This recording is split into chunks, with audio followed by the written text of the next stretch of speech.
चलिए तो hello everyone, कैसे हो सब। आई होप आप सभी काफी बढ़िया होंगे। स्वागत है आप सभी का एक बार फिर से आपके अपने YouTube channel MP board education पर। तो पिछले वीडियो में हम लोगों ने आपको करवा दिया था, क्या क्या करवा दिया था भैया। तो स्टैंडर्ड हाइड्रोजन इलेक्ट्रोड हमारा कंप्लीट हो गया था, उसके अलावा नस्ट इक्वेशन कंप्लीट करवा दी थी आपको। ठीक है, तो आगे के जो टॉपिक्स हैं इस वीडियो में हम लोग कवर करेंगे। ओके, चलिए तो स्टार्ट करते हैं क्लास को। ठीक है, स्टार्ट करते हैं क्लास को। ये हमारी पीरियोडिक टेबल है। ठीक है, चलिए तो टॉपिक है हमारे पास इलेक्ट्रोकेमिकल सीरीज। ठीक है, टॉपिक है हमारे पास इलेक्ट्रोकेमिकल सीरीज। ठीक है, देखिए इलेक्ट्रोकेमिकल सीरीज में जो क्वेश्चन आता है सबसे पहले आपसे क्या पूछ सकते हैं, डेफिनेशन पूछ सकते हैं आपसे। बताइए भैया इलेक्ट्रोकेमिकल सीरीज क्या होती है। तो आप लोग क्या बताओगे, आप लोग इस तरह से बताओगे the series in which elements are arrange in increasing order of standard electrode potential is known as electrochemical series. Electrochemical series एक ऐसी सीरीज होती है जिसमें जो एलिमेंट्स होते हैं, ठीक है, एलिमेंट्स किस ऑर्डर में अरेंज होते हैं, इंक्रीजिंग ऑर्डर में अरेंज होते हैं। ठीक है, इंक्रीजिंग ऑर्डर में अरेंज होते हैं किसके बेसिस पर, स्टैंडर्ड इलेक्ट्रोड पोटेंशियल के बेसिस पर। ठीक है, ये बात है। अब आपको थोड़ा सा और समझाते हैं, अभी समझाया कुछ नहीं है हमने, अभी तो बस डेफिनेशन पढ़ के बता दिया आपको। ठीक है, देखिए आप लोग, आपने अभी तक क्या देखा होगा, पीरियोडिक टेबल आप लोग सभी जानते हो। ये देखिए पीरियोडिक टेबल, यहाँ पर देखिए पीरियोडिक टेबल। यहाँ पर जो एलिमेंट्स हमारे पास हैं, ठीक है, जितने हमारे पास नॉन एलिमेंट्स हैं उनको सभी को हमने एटॉमिक नंबर के बेसिस पर अरेंज कर दिया है। ठीक है, यही तो है पीरियोडिक टेबल, जिसमें एटॉमिक नंबर के हिसाब से एलिमेंट्स को अरेंज कर दिया गया है। ठीक है, उसके बाद इनकी कुछ केमिकल प्रॉपर्टीज होती है, उनके बेसिस पर भी ये अच्छे से अरेंज है। ठीक है, तो इसी अरेंजमेंट को हम लोग क्या नाम दे देते हैं, पीरियोडिक टेबल दे देते हैं। उसी तरह से ये सीरीज है हमारे पास, इलेक्ट्रोकेमिकल सीरीज है। यहां पर हमने क्या किया, यहां पर हमने एलिमेंट्स को क्या किया, उनके उनके स्टैंडर्ड इलेक्ट्रोड पोटेंशियल के बेसिस पर अरेंज कर दिया। स्टैंडर्ड इलेक्ट्रोड पोटेंशियल के बेसिस पर उनको अरेंज कर दिया, ताकि हमें भविष्य में जब भी जरूरत पड़े, ठीक है, तो हमें बार बार इसको देखना ना पड़े, उलझना ना पड़े। हमने क्या किया, इनको अरेंज कर दिया व्यवस्थित तरीके से, ताकि हमें हमारा टाइम बच सके। ठीक है, सबसे बड़ी चीज तो यही है। तो आप लोग यहाँ पर देख पा रहे होंगे, ठीक है, यहाँ पर आप लोग देखेंगे, यहाँ पर देखिए आप लोग हाफ सेल हमारे पास है। ठीक है, स्टैंडर्ड पोटेंशियल इनका देख लीजिए आप लोग, स्ट्रॉन्गर ऑक्सीडाइजिंग एजेंट्स। तो जैसे जैसे आप लोग इस तरह देखोगे, ठीक है, ऊपर की तरफ अगर आप देखोगे तो यहाँ पर जो एलिमेंट्स अरेंज है वो किस बेसिस पर अरेंज है, ये अरेंज है ऑक्सीडाइजिंग एजेंट के बेसिस पर, स्ट्रॉन्गर ऑक्सीडाइजिंग एजेंट।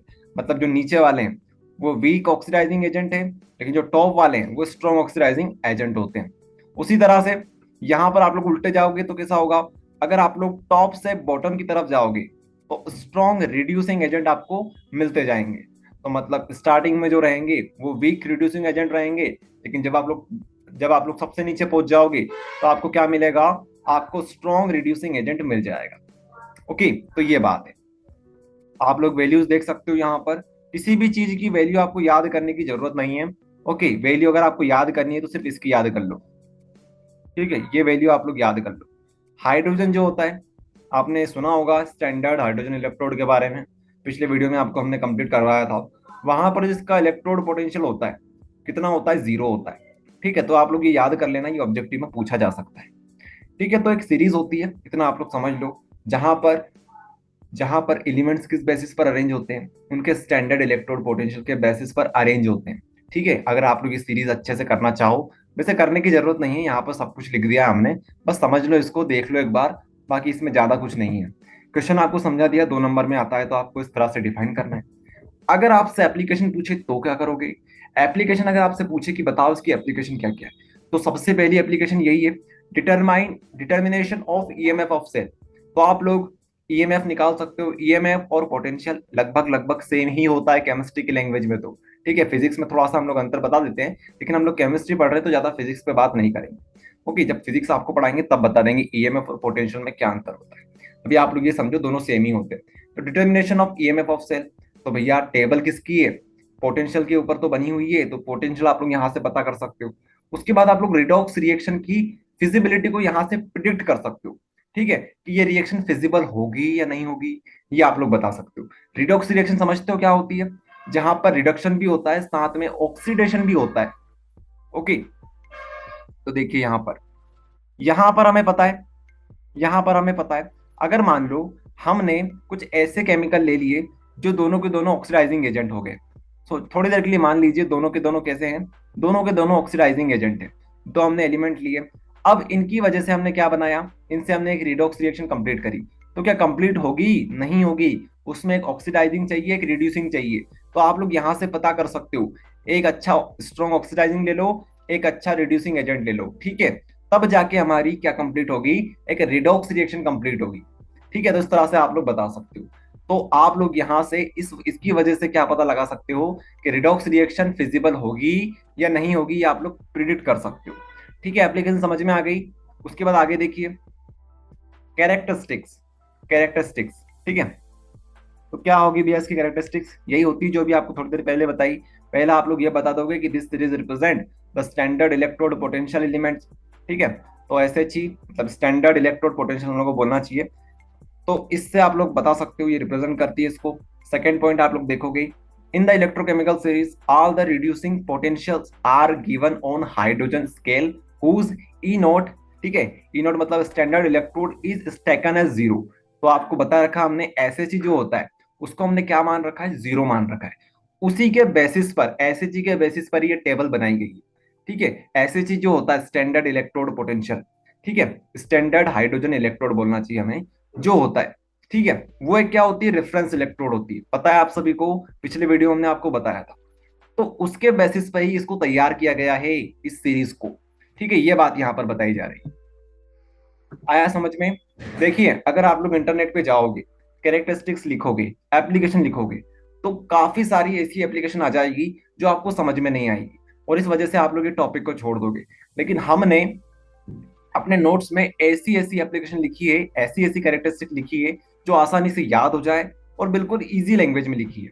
ठीक है, डेफिनेशन भी इजी लैंग्वेज में लिखी है। जितना एग्जाम के लिए इंपॉर्टेंट है उतना करवाएंगे, बाकी फालतू चीजें जो होगी उनको हम लोग डिस्कस नहीं करेंगे अभी हाल फिलहाल में तो। ठीक है, चलिए, तो वो टॉपिक हमारा फिनिश हो गया। ठीक है, 5 नंबर में आए तब भी कर सकते हो, 2 नंबर में आए तब भी कर सकते हो। चलिए, तो आगे हम बात करेंगे इलेक्ट्रोलाइटिक सेल के बारे में। अभी तक हमने गैल्वेनिक सेल देखा था, मतलब इलेक्ट्रोकेमिकल सेल देखा था। ये हमारे पास सेल है इलेक्ट्रोलाइटिक सेल। ठीक है, तो गैल्वेनिक सेल और इलेक्ट्रोलाइटिक सेल दो अलग अलग प्रकार के सेल होते हैं हमारे पास। याद हो अगर आप लोगों को, स्टार्टिंग में आपको बताया था हमने कि आगे जाके हम लोग इलेक्ट्रोलाइटिक सेल के बारे में पढ़ेंगे। ओके, चलिए, समझाने से पहले आपको थोड़ा सा यहाँ पर ले चलते हैं। ठीक है, यहाँ पर देखिए आप, difference between galvanic cell and electrolytic cell. ठीक है, गैल्वेनिक सेल आप लोग थोड़ा दर्शन कर लीजिए इसके। गैल्वेनिक सेल कुछ इस प्रकार का हुआ करता था, ठीक है, जहां पे एनोड और कैथोड होती थी हमारे पास, उसके बाद एक सॉल्ट ब्रिज होता था। याद है आप सभी को कि भूल गए आप लोग? इस तरह से होता था। ठीक है, तो गैल्वेनिक सेल में क्या होता था, गैल्वेनिक सेल जो होता है उसको इलेक्ट्रोकेमिकल सेल बोलते हैं। मतलब हमारे पास केमिकल होता है, उसकी वजह से हमें क्या मिलती है, इलेक्ट्रिसिटी मिलती है। लेकिन इलेक्ट्रोलाइटिक सेल जो होता है उसमें हमें क्या करना होता है, हमें इलेक्ट्रिसिटी देनी पड़ती है। इसलिए हमने बैटरी लगा रखी है ऊपर, देखो आप लोग, वहां पर बैटरी लगा रखी है हमने। तो इसकी वजह से क्या होगा, इसकी वजह से इसकी वजह से केमिकल रिएक्शंस होगी और हमें केमिकल मिलेगा। तो यहाँ पर, वहां पर क्या मिल रहा था गैल्वेनिक में हमें मिल रहा था करंट, या फिर वोल्टेज बोल सकते हो। ठीक है, करंट मिलेगा तो वोल्टेज भी मिलेगा। लेकिन यहाँ पर क्या होगा, इलेक्ट्रोलाइटिक सेल में, यहाँ पर हमने केमिकल एनर्जी हमें मिलने वाली है। हमने क्या दी, इलेक्ट्रिकल एनर्जी दी है, हमें केमिकल एनर्जी मिलने वाली है। ठीक है, तो ये बात हो गई। अब यहाँ पर आपको ध्यान देना है, यहाँ पर आपको ध्यान देना है, वेरी इंपॉर्टेंट डिफरेंस। ये जो होता है, यहाँ पर एनोड नेगेटिव हुआ करता था गैल्वेनिक सेल में। गैल्वेनिक सेल में एनोड नेगेटिव होता था। कैसे याद किया था हमने, एल, यहाँ पर कनेक्ट है हमारा, एल, कलर चेंज कर लेते हैं इसका, LOAN, लोन। ठीक है, लोन से हमने याद किया था। लेफ्ट वाला, लेफ्ट वाले में ऑक्सीडेशन होगी, ये राइट वाला है, ये लेफ्ट वाला है। लेफ्ट वाले पे ऑक्सीडेशन होगी, ठीक है, यहाँ पर राइट है, यहाँ पर रिडक्शन होगी। ठीक है, लेफ्ट वाले पे ऑक्सीडेशन होगी और ये एनोड कहलाएगा, जो कि नेगेटिव होगा। ठीक है, लेफ्ट ऑक्सीडेशन एनोड नेगेटिव, तो ये नेगेटिव होता है। यहाँ पर एनोड नेगेटिव होता है, कैथोड यहाँ पर पॉजिटिव होता है। लेकिन यहाँ पर कैथोड पॉजिटिव होता है, एनोड नेगेटिव होता है। ठीक है, इतनी बात आपको समझ में आई? चलिए, वेरी गुड। ठीक है, तो ये डिफरेंस हमारे हो जाएंगे, ये नेगेटिव, ये पॉजिटिव, यहाँ पर ये पॉजिटिव, ये नेगेटिव। उसके बाद ये जो होती है गैल्वेनिक सेल जो होता है वो स्पॉन्टेनियस रिएक्शन शो करता है।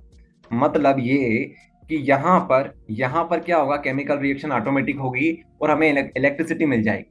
लेकिन अगर यहाँ पर बात करें इलेक्ट्रोलाइटिक सेल में, तो यहाँ पर क्या दिक्कत है, यहाँ पे हमें बैटरी लगानी पड़ेगी। ठीक है, तो ये स्पॉन्टेनियस नहीं है, ये ऑटोमेटिक नहीं होगी। जब तक हम लोग बैटरी कसेंगे नहीं तब तक ये रिएक्शन नहीं होगी।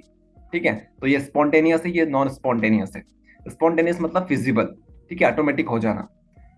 उसके बाद यहाँ पर देखिए आप लोग, गैल्वेनिक सेल में क्या होता है, does not require external voltage source. तो यहाँ पर कोई बैटरी की जरूरत नहीं है, लेकिन यहाँ पर एक्सटर्नल वोल्टेज की जरूरत होती है हमें। ठीक है, और आप लोग डिफरेंस क्या लिख सकते हो, एक डिफरेंस आप लोग ये लिख सकते हो, गैल्वेनिक सेल में हमें सॉल्ट ब्रिज चाहिए होता है, यहाँ पर हमें सॉल्ट ब्रिज नहीं चाहिए होता है। और क्या लिख सकते हो, उसके अलावा आप लोग ये बता सकते हो, ये इलेक्ट्रोकेमिकल सेल होते हैं, गैल्वेनिक सेल। ठीक है, मतलब हम लोग इसमें क्या देते हैं, हम लोग केमिकल एनर्जी की मदद से हम लोग यहाँ पर इलेक्ट्रिसिटी जनरेट करवा सकते हैं। लेकिन यहाँ पर क्या होता है, यहाँ हमें इलेक्ट्रिसिटी देनी पड़ती है, तब जाके हमें क्या मिलता है, केमिकल एनर्जी मिलती है। ठीक है, तो 5 से 6 डिफरेंस आप लोग लिख सकते हो, ये आपके ऊपर है। चलिए, ये भी हमने कंप्लीट करवा दिया। नेक्स्ट टॉपिक है हमारे पास, Faraday's first law of electrolysis. देखिए आज की क्लास बहुत इंपॉर्टेंट है। ठीक है, यहाँ पर हम लोग ज्यादा टाइम पास नहीं करेंगे, जो मेन चीजें उनके ऊपर हम लोग डायरेक्ट बात करेंगे। Faraday's first law of electrolysis, Faraday's second law of electrolysis. Faraday के 2 नियम होते हैं इलेक्ट्रोलाइसिस के अंदर। फिजिक्स में भी आपको फैराडेज के नियम पढ़ने रहेंगे, लेकिन वहां पर आप लोग ईएमआई में पढ़ोगे। ठीक है, इलेक्ट्रोमैग्नेटिक इंडक्शन में। लेकिन अभी हम लोग केमिस्ट्री पढ़ रहे हैं, तो केमिस्ट्री की बात करेंगे। Faraday's first law of electrolysis, Faraday's second law of electrolysis. ये 2 नियम होते हैं जो कि बहुत बहुत बहुत इंपॉर्टेंट होते हैं। ठीक है, इनके ऊपर क्वेश्चन हर बार आता रहता है। आप लोग बात नहीं मानोगे, लेकिन अगर प्रीवियस ईयर के पेपर उठाओगे तो ये 5-5 नंबर में आया करते हैं। ठीक है, बहुत इंपॉर्टेंट क्वेश्चन है दोनों के दोनों, first law and second law. ठीक है, चलिए तो बात करते हैं आगे। ठीक है, एक फैराडे साइंटिस्ट हुआ करते थे, जिन्होंने इलेक्ट्रोलाइसिस के ऊपर अपने नियम दिए। अब ये नियम है, मतलब हमें पढ़ना रहेगा, इनका हमें सख्ती से पालन करना रहेगा। ठीक है, जैसे अपने जो नियम होते हैं, अपनी जो सरकार होती है, सरकार के कुछ नियम होते हैं। ठीक है, अपना जो संविधान है उसके कुछ नियम होते हैं। उसी तरह से फैराडे ने इलेक्ट्रोलाइसिस के नियम दिए। ठीक है, तो नियम हम लोग पढ़ेंगे, कि करके 2 नियम थे, ज्यादा नहीं है। ठीक है, तो 2 नियम हम लोग पढ़ते हैं।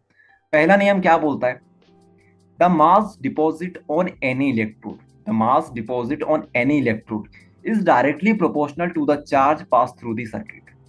ठीक है, तो क्या बताया इन्होंने, इन्होंने ये बताया कि जितना चार्ज आप लोग पास करोगे, जितना चार्ज आप लोग पास करोगे, उतने ज्यादा क्या होगा, उतना ज्यादा ये जो हमारे पास मास है, ठीक है, ये जो मास हमारे पास है, ये किसी इलेक्ट्रोड के ऊपर जाकर डिपॉजिट होगा।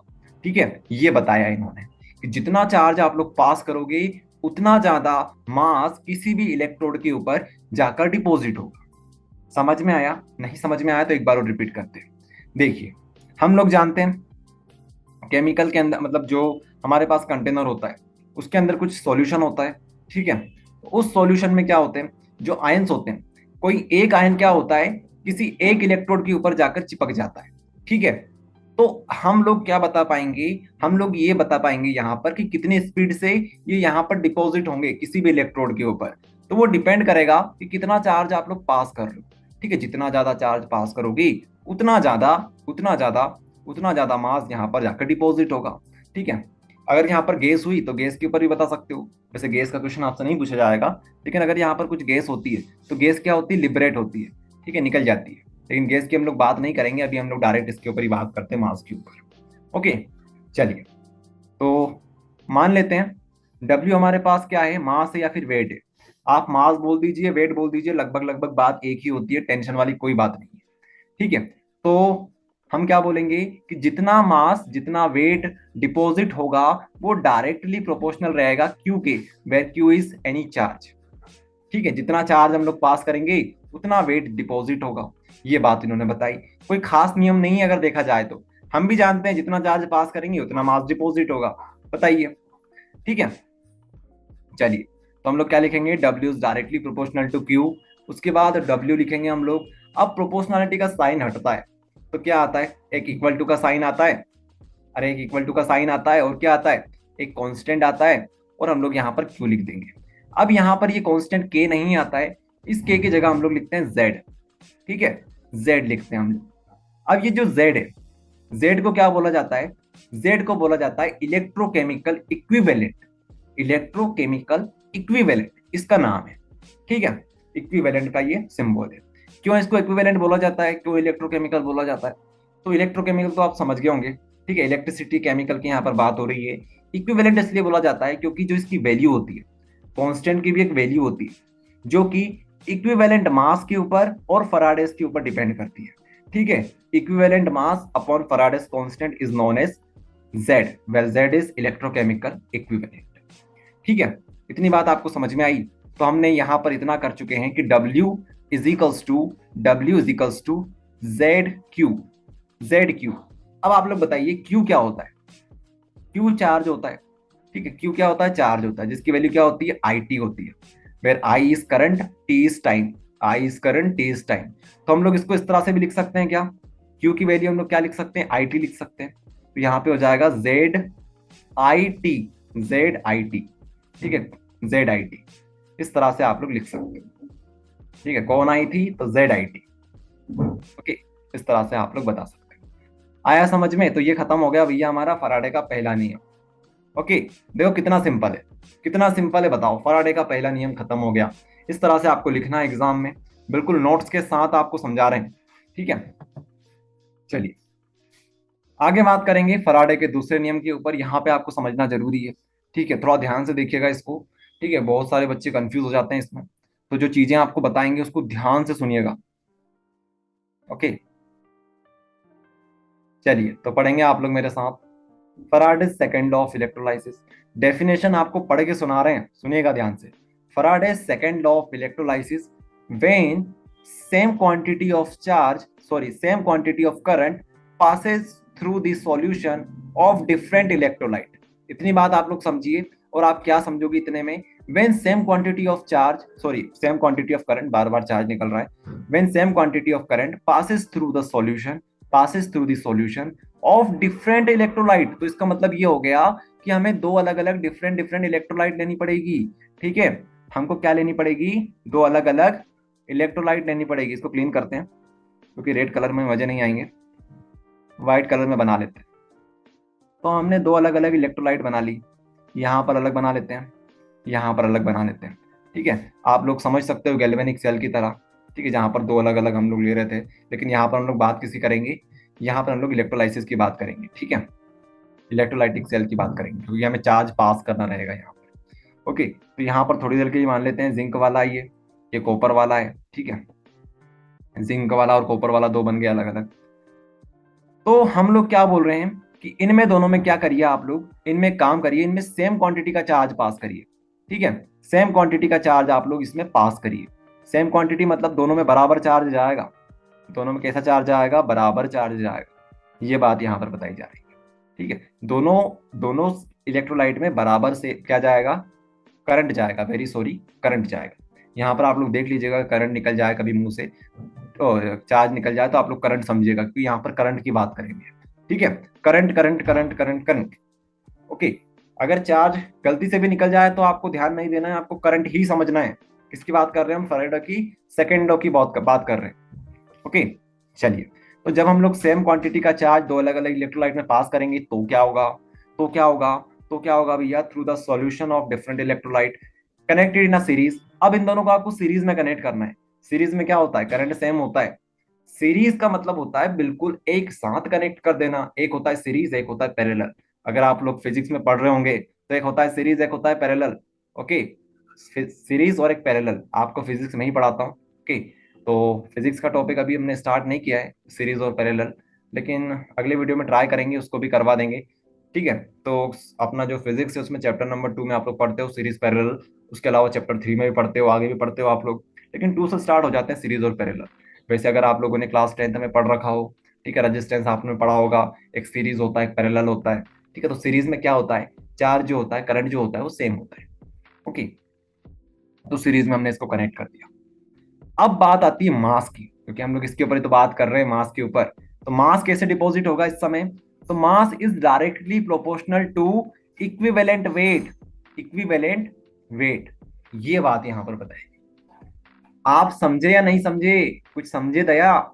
यहाँ पर बात ये बताई जा रही है, यहाँ पर बात ये बताई जा रही है, पहले तो उन्होंने कंडीशन फुलफिल कर दी कि आपको दो अलग अलग इलेक्ट्रोलाइट लेनी है, उनमें आपको सीरीज में कनेक्ट कर देना है और करंट को सेम रख देना है। उस समय किसी भी इलेक्ट्रोलाइट के ऊपर, जिंक ले लो या फिर कॉपर ले लो, किसी भी हाफ सेल में चले जाओ, उस समय मास कितना डिपॉजिट होगा? मास उतना ही डिपॉजिट होगा, मास उतना ही डिपॉजिट होगा जितना कि उनका इक्विवेलेंट वेट होगा।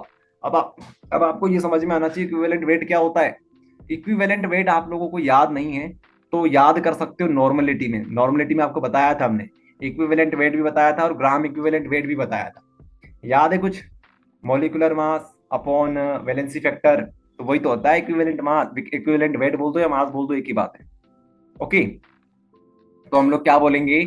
हम लोग ये बोलेंगे कि जितना मास, यहां पर आप लोग देखेंगे, यहां पर लिख देते हैं, जितना मास डिपॉजिट होगा वो किसके डायरेक्टली प्रोपोर्शनल रहेगा? इक्विवेलेंट वेट के डायरेक्टली प्रोपोर्शनल रहेगा।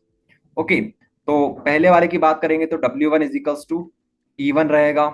और अगर W2 की बात करें तो क्या रहेगा कि हमारे पास दो हाफ सेल है, ठीक है, तो W2 is equals to E2 हो जाएगा। ठीक है, W2 इज इक्वल्स टू नहीं बोलेंगे, प्रोपोर्शनल टू E2 बोलेंगे। ठीक है, तो ये दो हमारे पास एक्सप्रेशन बने। ठीक है, तो आप लोग चाहो तो यहाँ पर भी छोड़ सकते हो, लेकिन इसको थोड़ा आगे कर देना चाहिए क्योंकि 5 नंबर में आप लोग इतना लिखोगे तो मजे नहीं आएंगे। ठीक है, 5 नंबर में आएगा तो आपसे पहला नियम और दूसरा नियम दोनों पूछा जाएगा। ओके, तो इतनी बात समझ में आई। W1 is directly proportional to E1। E1 क्या है? यहाँ पर इक्विवेलेंट वेट है। W2 is directly proportional to E2, क्योंकि दो हमारे पास हाफ सेल्स है। ठीक है, दो हमारे पास इलेक्ट्रोलाइट बोलना चाहिए हमें। ओके, तो ये आपको समझ में आया, ये आपको समझ में आया। ठीक है, ये आपको समझ में आया। उसके बाद आप लोग चाहो तो ऐसा भी कर सकते हो, W को आप लोग यहाँ पर कांस्टेंट ले लो कुछ भी, क्योंकि यहाँ पर कोई स्पेसिफिक नहीं होता है। ओके, तो उसके बाद आप लोग W1 अपॉन E1 कर दीजिए, मतलब W अपॉन E कर दीजिए। उसके बाद यहाँ पर कांस्टेंट आ जाएगा। ठीक है, यहाँ पर कांस्टेंट आ जाएगा। उसका मतलब क्या हुआ? इसका मतलब ये हुआ कि अगर W2 हम लोग ले लेते हैं, यहाँ पर E2 ले लेते हैं, वो भी एक कांस्टेंट होगा। अरे वो भी कांस्टेंट होगा या नहीं होगा? यहाँ पर W1 और E1 लिखेंगे तो आप लोग, आप क्या कर सकते हो, अब इन दोनों को आप लोग इक्वल कर सकते हो, क्योंकि यहाँ भी के है और यहाँ भी के है। तो आप लोग क्या कर सकते हो, W1 upon W2, E1 upon E2। तो ये अभी आप लोग कर सकते हो, ये आपका खेल है, यहाँ पर आप लोग करिएगा अपने हिसाब से। ओके, तो इस तरह से आप लोग अरेंज कर सकते हो, W1 upon W2 is equals to E1 upon में E2। बताइए, कर लोगे आप लोग सभी? बहुत मजेदार चीज है ये, फराडे का पहला नियम, फराडे का दूसरा नियम। ठीक है, जो दिमागदार बच्चे होते हैं, जो स्मार्ट बच्चे होते हैं, वो समझते हैं चीजों को, कितना इजी है ये चीज। ओके, एक बार आप लोग प्रैक्टिस कर लीजिएगा, आपको भी अच्छा लगेगा। टॉपिक बहुत अच्छा टॉपिक है। ओके, चलिए करते हैं इलेक्ट्रोलाइटिक कंडक्टेंस। ठीक है, इलेक्ट्रोलाइटिक कंडक्टेंस, तो इलेक्ट्रोलाइटिक कंडक्टेंस में हम लोग पढ़ेंगे जनरल टर्म्स। ठीक है, जनरल टर्म सबसे पहले हमारे पास आता है रेजिस्टेंस, उसके बाद कंडक्टेंस, उसके बाद हम लोग पढ़ेंगे रेजिस्टिविटी, उसके बाद पढ़ेंगे सेल कांस्टेंट, उसके बाद पढ़ेंगे हम लोग कंडक्टिविटी। ठीक है, ये कुछ जनरल टर्म्स रहेगी जिनको हमें पढ़ना रहेगा। ये डेफिनेशन दो दो नंबर में आ सकती है, खासकर सेल कांस्टेंट। ठीक है, और बाकी ये चीज अगर आप लोग स्ट्रॉन्ग कर लेते हो तो आगे जाके जब आप लोग मोलर कंडक्टिविटी पढ़ोगे, इक्विवेलेंट कंडक्टिविटी पढ़ोगे, कोलरोस लॉ पढ़ोगे, तो आपको प्रॉब्लम बिल्कुल नहीं आएगी। ठीक है, ये जो टॉपिक है बहुत सारे बच्चे इनमें कंफ्यूज होते हैं क्योंकि उन्हें बेसिक से चीजें पता नहीं होती है। तो आज हम लोग पूरा बेसिक से देखेंगे चीजों को। ठीक है, बिल्कुल एक दूसरे में रिलेशन बनाकर, रेजिस्टेंस, कंडक्टेंस, इनमें सब में रिलेशन बनाकर हम लोग समझेंगे चीजों को। ठीक है, चलिए स्टार्ट करते हैं। तो सबसे पहले हमारे पास है रेजिस्टेंस। रेजिस्टेंस क्या होता है? Obstruction offer to the path of a current. Current के रास्ते में जो रुकावट होती है उसी को हम लोग रेजिस्टेंस बोलते हैं। ठीक है, करंट के रास्ते में जो रुकावट होती है उसे हम लोग क्या बोलते हैं? रेजिस्टेंस बोलते हैं। आया समझ में? ठीक है, तो रेजिस्टेंस जो होता है वो एक रुकावट होती है। रेजिस्टेंस कभी भी अच्छा नहीं होता है, रेजिस्टेंस कभी भी अच्छा नहीं होता है करंट के लिए। ठीक है, चलिए रेजिस्टेंस हमें समझ में आ गया कि एक रुकावट है।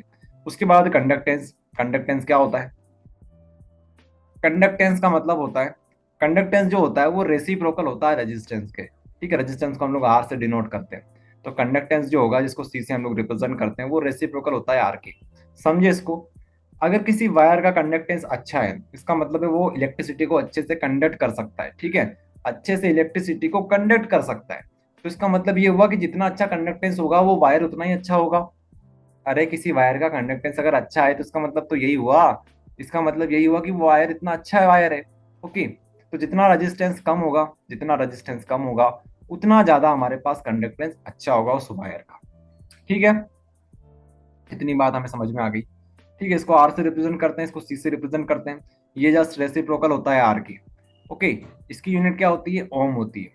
ओके, चलिए यूनिट के ऊपर बात करेंगे, उससे पहले हम लोग डेफिनेशन समझ लेते हैं। रेजिस्टेंस समझ में आ गया, कंडक्टेंस समझ में आ गया। ठीक है, उसके बाद हम लोग आगे बात करेंगे स्पेसिफिक रेजिस्टेंस या फिर रेजिस्टिविटी की। ठीक है, स्पेसिफिक रेजिस्टेंस या फिर बात करेंगे रेजिस्टिविटी की। तो बहुत सारे बच्चे कंफ्यूज होते हैं कि क्या होती है रेजिस्टिविटी, क्या होता है रेजिस्टेंस, इन दोनों में कंफ्यूजन होती है। साथ में कंडक्टेंस, कंडक्टिविटी, रेजिस्टिविटी, इनमें कंफ्यूज हो जाते हैं। तो आपको पूरा बेसिक से समझाएंगे। ठीक है, रेजिस्टेंस जो होता है, ठीक है, रुकावट होती है। इसको कुछ इस तरह से लिखा जाता है, rho L by A, rho L by A. ठीक है, रो एल बाई ए। ठीक है, इस तरह से इसको लिखा जाता है। एल यहाँ पर लेंथ होती है, एल यहाँ पर ये लेंथ होती है वायर की। ए यहाँ पर क्रॉस सेक्शनल एरिया होता है। ठीक है, और यहाँ पर जो रो है इसको बोलते हैं रेजिस्टिविटी, जो कि एक कांस्टेंट होता है। ठीक है, रेजिस्टिविटी। ये जो आप लोग देख पा रहे हो एक्सप्रेशन, ठीक है, ये आप लोग पढ़ोगे फिजिक्स में, चैप्टर नंबर 3 है हमारे पास। ठीक है, करंट इलेक्ट्रिसिटी, वहां पर आपको हम पढ़ाएंगे। ओके, अभी फिजिक्स पढ़ रहे हैं तो फिजिक्स, सॉरी, अभी हम केमिस्ट्री पढ़ रहे हैं तो केमिस्ट्री को फोकस करेंगे। जब आपको फिजिक्स में हम लोग चैप्टर नंबर 3 पढ़ाएंगे तब आपको ये समझा देंगे। उसके अलावा आप लोग जानते होंगे इसके बारे में, अगर आपने क्लास 10th में पढ़ रखा है इसको। ठीक है, आर क्या होता है? रो एल बाई ए होता है। अगर किसी को समझ में नहीं आ रहा है तो टेंशन वाली बात नहीं है, अभी इसको याद कर लो। उसके बाद जब आपको हम चैप्टर नंबर 3 पढ़ाएंगे तब आपको समझा देंगे। ओके, चलिए, तो रेजिस्टेंस आपको समझ में आया, रो एल बाई ए होता है। ठीक है, मैथमेटिकली इस तरह से होता है। उसके अलावा थ्योरी आपको समझा दी। तो ये जो रो होता है ना, रो ही क्या होता है? रो को हम लोग बोलते हैं रेजिस्टिविटी, या फिर बोल सकते हैं स्पेसिफिक रेजिस्टेंस। ठीक है, तो यहां से रो क्या बन जाएगा? रो की वैल्यू क्या बनेगी? आर ए अपॉन में आ जाएगा एल, ये बनेगा एक्सप्रेशन। तो इस तरह से आप मैथमेटिकली बता सकते हो। लेकिन थ्योरी के फॉर्म में कैसे लिखोगे? थ्योरी के फॉर्म में आप लोग इस तरह से बताओगे, resistance offered to all the ions of that electrolyte present in 1 ml of solution. 1 ml of solution. देखिए, मान लीजिए आपके पास ये एक कंटेनर है। कंटेनर के अंदर आपने इलेक्ट्रोलाइट भर रखी है। ठीक है, इलेक्ट्रोलाइट आपने भर रखी है। तो इस इलेक्ट्रोलाइट जो आपने भर रखी है, इसमें से आपको क्या करना है? आपको इतना सा वॉल्यूम लेना है, इतना सा सॉल्यूशन आपको लेना है। ठीक है, इतनी सी इलेक्ट्रोलाइट आपको लेनी है। अब इतनी सी इलेक्ट्रोलाइट कितनी सी? तो ये है 1 ml। तो 1 ml आप लोग यहां से ले लीजिए। अब इस 1 ml के अंदर जितना सारा रेजिस्टेंस होगा, जितना रेजिस्टेंस होगा, उसी रेजिस्टेंस को हम लोग रेजिस्टिविटी बोलेंगे। ठीक है, इसका मतलब ये हुआ कि रेजिस्टिविटी और रेजिस्टेंस एक ही होते हैं। रेजिस्टिविटी में सिर्फ इतना सा अंतर है कि रेजिस्टिविटी जो होती है वो स्पेसिफिक होती है, जब तो इसको स्पेसिफिक रेजिस्टेंस बोलते हैं।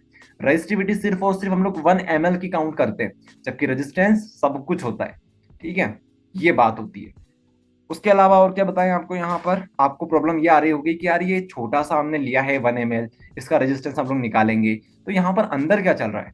अंदर क्या होते हैं ना, जो आयंस होते हैं, सुनिएगा ध्यान से, जो आयंस होते हैं, इलेक्ट्रोलाइट आयंस होते हैं, जैसे Na+ और Cl-, ये जो आयंस होते हैं, ये एक जगह से दूसरी जगह जाते हैं। तो एक जगह से दूसरी जगह जब ये जाएंगे तो क्या होगा? बीच में रुकावट आएगी, रेजिस्टेंस बनेगा। रेजिस्टेंस का उल्टा क्या होगा? हमारे पास कंडक्टेंस होगा। ठीक है, तो बस यही तो बात है, इस तरह से रेजिस्टेंस वहां पर बनेगा। तो 1 ml का जो रेजिस्टेंस होगा उसी को हम लोग क्या बोलेंगे? उसी को हम लोग बोलेंगे स्पेसिफिक स्पेसिफिक रेजिस्टेंस। ठीक है, आया समझ में आप सभी को? यस, बिल्कुल आपको समझ में आ गया होगा। तो कभी आपसे कोई पूछे रेजिस्टिविटी क्या होती, तो आप बोलिएगा ये रेजिस्टेंस ही होता है, लेकिन 1 ml का होता है। ओके, चलिए, इसको रो से रिप्रेजेंट किया जाता है। आया समझ में? रो से इसको रिप्रेजेंट किया जाता है। तो रेजिस्टेंस समझ में आ गया, कंडक्टेंस समझ में आ गया। उसके बाद रेजिस्टिविटी समझ में आ गई। तो रेजिस्टेंस से बना रेजिस्टिविटी, कंडक्टेंस से क्या बनेगा? कंडक्टिविटी बनेगा। तो कंडक्टिविटी आपको समझाएंगे। ओके, कंडक्टिविटी आपको समझाएंगे। उसके बाद ये सेल कांस्टेंट के ऊपर भी आएंगे, लेकिन पहले आपको ये समझा देते हैं कंडक्टिविटी। तो कंडक्टेंस आपको समझ में आया था। कंडक्टेंस क्या था? कंडक्टेंस क्या था? कंडक्टेंस हमारे पास 1/r था। ठीक है, ये हमारे पास क्या था भैया? ये हमारे पास कंडक्टेंस था। ठीक है, तो कंडक्टिविटी क्या होगी? कंडक्टिविटी क्या होगी? कंडक्टिविटी का मतलब ये होगा कि 1 ml के अंदर, 1 ml मतलब 1 cm3, 1 ml के अंदर जितना सारा इलेक्ट्रोलाइट होगा उसके द्वारा जो कंडक्टेंस बनेगा उसी को हम लोग कंडक्टिविटी बोल देंगे। मतलब कंडक्टेंस भी कंडक्टेंस ही हो, कंडक्टिविटी भी कंडक्टेंस ही होता है। कंडक्टिविटी भी कंडक्टेंस होता है, लेकिन और लेकिन 1 ml सॉल्यूशन का, 1 ml सॉल्यूशन का, इसलिए इसको क्या बोला जाता है, स्पेसिफिक कंडक्टेंस भी इसको बोला जाता है। अब चारों चीजें आपको समझ में आ गई। सबसे पहले रेजिस्टेंस आया, रेजिस्टेंस का उल्टा कंडक्टेंस होता है। उसके बाद रेजिस्टिविटी आई, रेजिस्टिविटी का उल्टा क्या होगा, कंडक्टिविटी हो जाएगा। ठीक है, तो कंडक्टिविटी क्या होता है, it is a reciprocal of, it is a reciprocal of resistivity. ठीक है, इस तरह से आपको उस कहानी को समझना रहेगा। ठीक है, बिल्कुल अगर आपको कहीं भी डाउट हो तो वीडियो को रिवाइंड कर लीजिएगा। ठीक है, बहुत अच्छी चीज आपको बताई है, बहुत अच्छे से बताया आपको। ठीक, कंफ्यूजन हो तो आप लोग रिवाइंड कर लीजिएगा वीडियो को। चलिए, ये बात होगी। अब जो कंडक्टिविटी होती है उसको कप्पा से हम लोग रिप्रेजेंट करते हैं। किससे रिप्रेजेंट करते हैं, कप्पा से रिप्रेजेंट करते हैं। ये जो के है ना, के क्या है यहाँ पर, कप्पा है, कप्पा। ठीक है, वो कटप्पा नहीं है, कप्पा है, कप्पा। ठीक है, कुछ लोग इसको कटप्पा बोलते हैं। चलिए, कप्पा यहाँ पर लिख दिया हमने, कप्पा। तो कप्पा क्या होता है, कंडक्टिविटी होता है। कंडक्टिविटी जस्ट उल्टा किसका होगा, रेजिस्टिविटी का, रेजिस्टेंस का नहीं, रेजिस्टिविटी का। तो 1/ρ कर दिया हमने। ठीक है, इस तरह से इसको रेसिप्रोकल कर दिया। अब इस रो की वैल्यू जरा बताइए हमें क्या बनेगी। ठीक है, आर क्या होता है हमारे पास, आर जो होता है वो रो एल बाई ए होता है, रो एल बाई ए होता है हमारे पास। ठीक है, रो एल बाई ए होता है हमारे पास। उसके बाद अगर हमको रो चाहिए तो रो की वैल्यू क्या बनेगी, आर ए बाई एल हो जाएगा। ठीक है, उसके बाद यहाँ पे क्या आ जाएगा, यहाँ पर हमारे पास रो आ जाएगा। आया समझ में, यही होगा और क्या। तो बस ये जो रो है, रो की जगह पर आपको ये वैल्यू रख देनी है। यहाँ पर देखिए, यहाँ पर आपने ये वैल्यू रख दी। ठीक है, तो ये वैल्यू आपने जैसे ही रखी, उसके बाद आपको कहानी को क्या करना है, कहानी को कुछ इस तरह से बनाना है। ठीक है, तो 1/r(a/l) हो गया।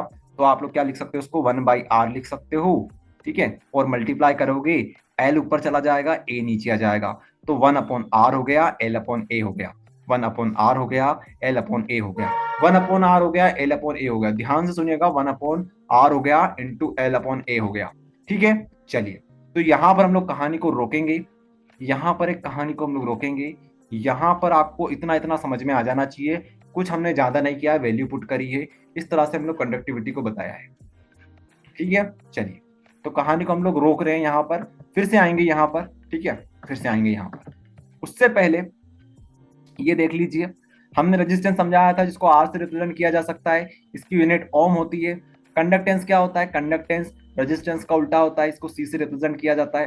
ठीक है, तो इसकी यूनिट क्या बनेगी, ओम का इनवर्स। अगर कंडक्टेंस रेजिस्टेंस का उल्टा होता है तो ओम का उल्टा क्या हो जाएगा, ओम का इनवर्स। लेकिन इसकी एक यूनिट ये भी होती है, साइमन। क्या होती है, साइमन, साइमन, साइमन। ओके, चलिए, तो इसको इस तरह से हम लोग लिख सकते हैं, C1/R। चलिए, उसके बाद स्पेसिफिक रेजिस्टेंस। स्पेसिफिक रेजिस्टेंस को हम लोग किस तरह से बता सकते हैं, यहाँ पर थोड़ी लाइट चली गई है। ओके, तो शायद आप लोग हमारा वीडियो नहीं देख पाओगे, लेकिन ठीक है, कोई बात नहीं है। तो यहाँ पर देखिए, कंडक्टेंस जो होगा C/R हमने लिख दिया। स्पेसिफिक रेजिस्टेंस, स्पेसिफिक रेजिस्टेंस, ये जो होगा स्पेसिफिक रेजिस्टेंस, इसको हम लोग क्या लिखेंगे, स्पेसिफिक रेजिस्टेंस जो होता है उसको हम लोग रेजिस्टिविटी बोलते हैं, इसको रो से हम लोग रिप्रेजेंट करते हैं। ओके, रो से हम लोग इसको रिप्रेजेंट करते हैं। तो यहाँ पे क्या हो जाएगा, RA/L हो जाएगा, RA/L हो जाएगा, RA/L हो जाएगा। ठीक है, इसकी यूनिट इस तरह से आप लोग बना सकते हो, ओम और सेंटीमीटर आप लोग करिएगा इसको, तो यहाँ पर इसकी यूनिट ये आ जाएगी। ठीक है, चलिए, और एक और चीज अभी आपको बताना है, फिर आगे कंटिन्यू करेंगे हम लोग। सेल कांस्टेंट, सेल कांस्टेंट आप लोग आप समझिए। सेल कांस्टेंट क्या होता है, सेल का constant, cell constant, it is the ratio of distance between the electrode, it is the ratio of distance between the electrode divided by the area of cross section of the electrode। समझिए, यहां पर मान लीजिए आपके पास एक container है, इसमें हमारे पास मान लीजिए एक इलेक्ट्रोड यहां पर है, एक इलेक्ट्रोड यहां पर है। ठीक है, इन दोनों के बीच की दूरी जो होगी उसको हम लोग एल बोल देंगे। ठीक है, सॉरी, वेरी सॉरी, यहां पर आप लोग इस तरह से देखिएगा, इस तरह से आप लोग देखिएगा, यहां से लेकर यहां तक की दूरी L है। ठीक है, अब आप लोग आगे देखिए, ये जो हमारे पास इलेक्ट्रोड लगी हुई है, ये जो हमारे पास इलेक्ट्रोड लगी हुई है, इनका कुछ एरिया होगा, इनका कुछ एरिया होगा। इस एरिया को हम लोग क्या बोलेंगे, इनका जो क्रॉस सेक्शनल एरिया होगा, हम लोग मान के चल रहे हैं कि दोनों इलेक्ट्रोड जो है वो बराबर है। ठीक है, बहुत छोटी इलेक्ट्रोड है हमारे पास, तो ये क्या होगा हमारे पास, एरिया क्या होगा, ए हो जाएगा। ठीक है, एरिया ए बनेगा, लेंथ हमारे पास एल बनेगी। ठीक है, तो हम लोग सेल कांस्टेंट को किस तरह से रिप्रेजेंट करेंगे, सेल कांस्टेंट जो होगा हमारे पास, सेल का कांस्टेंट, ठीक है, सेल कांस्टेंट जो होगा हमारे पास, उसको हम लोग रिप्रेजेंट करेंगे एल बाई ए। सुनिए ध्यान से एक बार और, L upon A, length upon cross sectional area, length upon cross sectional area. Okay, ये होता है सेल का कांस्टेंट, एल अपॉन ए। ठीक है, और आपको बता दें, बहुत सारे बच्चे कंफ्यूज होते हैं इस चीज में भी, ये जो इसकी यूनिट बनेगी, यूनिट क्या बनेगी, एल अपॉन ए है हमारे पास, तो लेंथ क्या होती है, लेंथ जो होती है, ठीक है, उसको हम लोग मीटर में ना लेकर सेंटीमीटर में लेंगे। ठीक है, क्योंकि यहाँ पर जो दूरी है वो बहुत छोटी होती है, जो हमारे पास इलेक्ट्रोड वगैरह होते हैं, ठीक है, उनकी जो, उनके बीच की जो दूरी होती है मीटर में नहीं होती है, सेंटीमीटर्स में होती है, बहुत छोटी होती है। ठीक है, सेल के अंदर डिस्टेंस क्या आप लोग मीटर में लोगे क्या, तो सेंटीमीटर हम लोग लेते हैं। और एरिया जो होता है, एरिया क्या होता है, सेंटीमीटर का स्क्वायर हो जाएगा, मीटर स्क्वायर नहीं लिखना है आपको, तो कैंसिल करोगे तो क्या आएगा, 1/सेंटीमीटर, या फिर आप सेंटीमीटर का इन्वर्स कर सकते हो, ये इसकी यूनिट बनेगी। ठीक है, चलिए, तो ये कहानी आपको बतानी थी।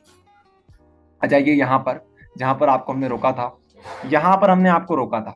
ठीक है, तो 1/r एल अपॉन ए, ये क्या होता है हमारे पास, कप्पा होता है, कप्पा मतलब कंडक्टिविटी। तो 1/r क्या होता है, 1/r अभी आपको थोड़ी देर पहले हमने बताया था, इसको हम लोग क्या बोलते हैं, कंडक्टेंस बोलते हैं। कंडक्टेंस यही तो होता था, रेजिस्टेंस का रेसिप्रोकल। और एल अपॉन ए क्या होता है, एल अपॉन ए क्या होता है, अभी आपको बताया सेल कांस्टेंट। तो कंडक्टेंस इंटू सेल कांस्टेंट हम लोग लिख सकते हैं क्या, बिल्कुल लिख सकते हैं। तो 1/r क्या हो जाएगा, कंडक्टेंस, एल अपॉन ए क्या हो जाएगा हमारे पास, सेल कांस्टेंट। और ये क्वेश्चन बहुत बार एग्जाम में पूछा गया है, what is the relation between kappa and cell constant, what is the relation between kappa and cell constant. ठीक है, ये क्वेश्चन को आप लोग बहुत अच्छे से तैयार कर लेना। ठीक है, चलिए, तो समझा दिया आपको, 1/r कंडक्टेंस हो जाएगा, एल अपॉन ए हो जाएगा सेल कांस्टेंट। इतना अच्छे से शायद ही आपको कोई समझा पाएगा जितना कि हमने समझाया आपको। ठीक है, बहुत अच्छे से आपको समझाया, एक एक चीज आपको समझा दी है हमने, यूनिट तक आपको समझा दी है। ओके, चलिए, तो ये बात होगी। तो जो नेक्स्ट टॉपिक हमारे पास है उसको हम लोग अगले वीडियो में कवर करेंगे। ओके, तो तैयार रहें, बाकी वीडियो को लाइक वगैरह कर दिया करो आप लोग। ओके, धन्यवाद।